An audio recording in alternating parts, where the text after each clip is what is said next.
दोस्तों, क्या आपके साथ भी ऐसा होता है?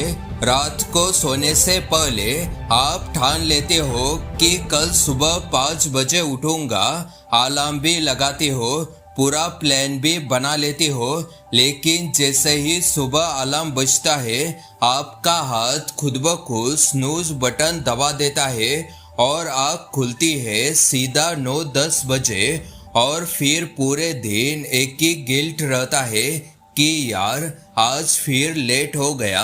दोस्तों, सच यह है कि प्रॉब्लम आपकी विल पावर में नहीं है, प्रॉब्लम है आपके तरीके में। ज़्यादातर लोग सुबह जल्दी उठने की कोशिश गलत तरीके से करते हैं, इसीलिए बार बार फेल होते हैं।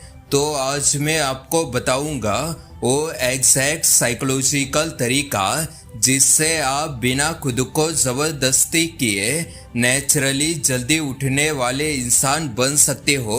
तो चलिए आज की इस वीडियो को शुरू करते हैं। उससे पहले अगर आप चैनल पे नए हैं तो चैनल को सब्सक्राइब करके वीडियो को लाइक कर देना। चलिए वीडियो को शुरू करते हैं। दोस्तों, सबसे पहली गलती जो लगभग हर कोई करता है वह है सीधे 5 बजे उठने की कोशिश करना, जबकि अभी तक आदत 8 या 9 बजे उठने की रही हो। हमारा दिमाग अचानक बड़े बदलाव को खतरे की तरह देखता है और यही वजह है कि 2-3 दिन जल्दी उठने के बाद हम फिर पुरानी आदत पर लौट आते हैं। असली तरीका यह है कि हर 2-3 दिन में सिर्फ 15-20 मिनट पहले उठना शुरू करो। अगर आप अभी 8 बजे उठते हो तो पहले 7:15 बजे उठो, फिर 7:45 बजे उठो, फिर धीरे धीरे 7:30, फिर 7। दोस्तों, यह इतना छोटा सा बदलाव होता है कि दिमाग को इसका एहसास ही नहीं होता और इसी वजह से यह टिक जाता है। अब दोस्तों, यहाँ एक बहुत गहरी बात समझनी है। सुबह जल्दी उठने की असली शुरुआत सुबह से नहीं होती बल्कि पिछली रात से होती है। अगर आप रात को 12-1 बजे तक मोबाइल स्क्रॉल करते रहोगे तो सुबह 5 बजे उठना शरीर के लिए मुमकिन ही नहीं है, क्योंकि नींद पूरी नहीं हुई होगी। दोस्तों, यही वो सच्चाई है जिसे लोग नज़रअंदाज कर देते हैं। सोने से पहले मोबाइल स्क्रीन से निकलने वाली ब्लू लाइट हमारे दिमाग को यह सिग्नल देती है कि अभी दिन है, नींद की ज़रूरत नहीं। इसीलिए सोने से 30-40 मिनट पहले मोबाइल साइड में रख देना सुबह जल्दी उठने का सबसे पहला और सबसे ज़रूरी स्टेप है। दोस्तों, एक और चीज़ जो बहुत काम करती है वह है अलार्म को अपने बेड से दूर रखना। जब अलार्म आपके तकिए के पास ही रखा होता है तो आँख बंद रखे रखे भी हाथ उसे बंद कर देता है और आप फिर सो जाते हो। लेकिन अगर अलार्म कमरे के दूसरे कोने में रखा हो तो उसे बंद करने के लिए आपको उठकर चलना पड़ेगा और एक बार शरीर बिस्तर से बाहर आ गया तो दोबारा सोने का चांस बहुत कम हो जाता है। दोस्तों, यह कोई बड़ी टेक्निक नहीं है, लेकिन यही छोटी सी चीज़ें असली फ़र्क डालती है।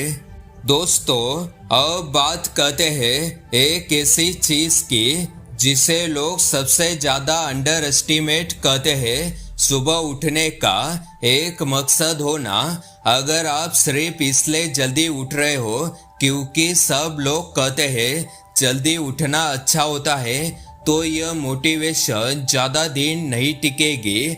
लेकिन अगर आपके पास सुबह उठने की कोई ठोस वजह है, जैसे एक्सरसाइज करनी है, कोई नई स्किल सीखनी है या अपनी सबसे इम्पोर्टेंट पढ़ाई या काम पर बिना डिस्ट्रैक्शन के फोकस करना है, तो दिमाग उस मकसद को पाने के लिए खुद ब खुद बिस्तर छोड़ने के लिए तैयार हो जाता है।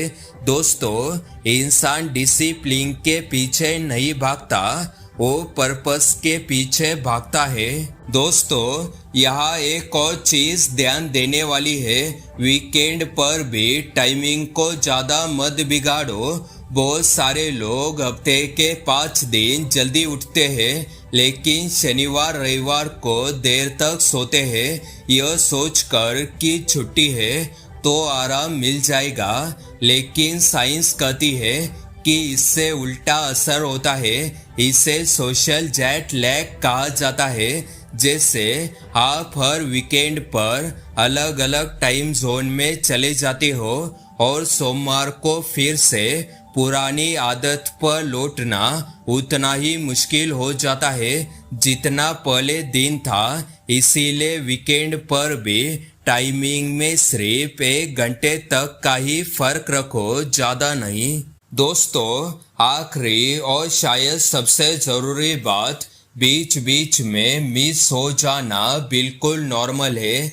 अगर आप एक दिन देर से उठ गए तो इसका मतलब यह नहीं कि पूरी कोशिश बेकार हो गई। दोस्तों, जो लोग आदत बनाने में सफल होते हैं वो परफेक्ट नहीं होते। वो सिर्फ कभी 2 दिन लगातार मिस नहीं करते।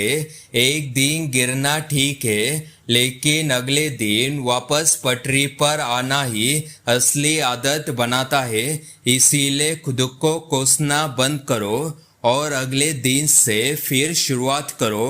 अगर आपको ये वीडियो वैल्यूबल लगा हो तो इसे लाइक करना और चैनल को भी सब्सक्राइब कर देना।